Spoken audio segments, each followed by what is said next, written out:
Alright, time to get real. If there's one thing you can't afford to underestimate when starting an airline, it's the money.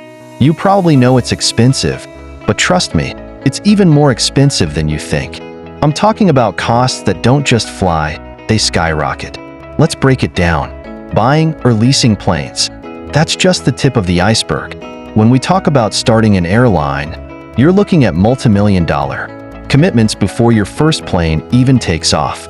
To put this into perspective, a brand new Boeing 737 can set you back about $90 million per aircraft. Leasing it?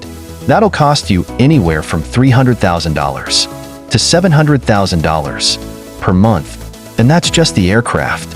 But here's the part most people don't realize. Owning a plane isn't even the biggest expense. The real money pit? Operating costs. You're not just buying planes.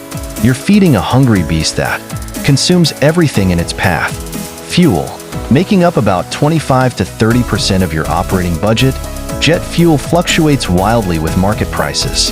Imagine paying $3 per gallon, and you're burning thousands of gallons per flight.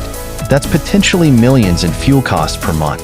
Crew salaries, pilots, flight attendants, ground staff, engineers. These are the people who keep your operation running, and they don't come cheap.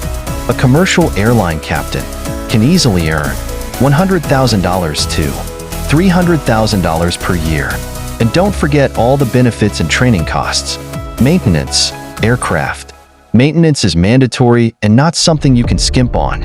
A single maintenance check on a large jet can cost between $500,000 and $1 million annually.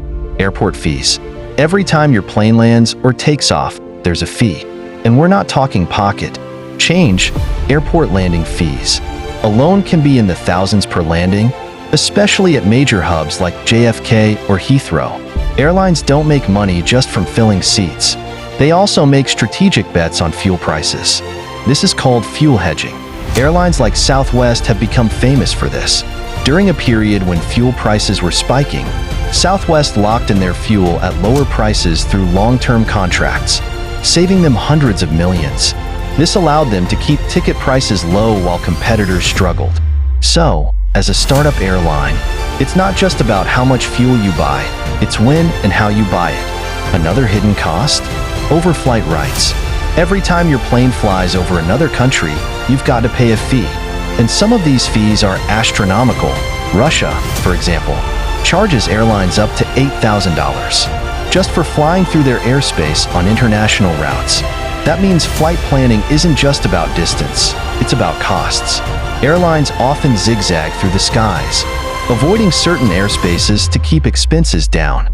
Starting an airline is one of the most capital-intensive businesses you can imagine. Money makes the engines roar, but strategy keeps the plane in the air. Stay tuned for the next episode.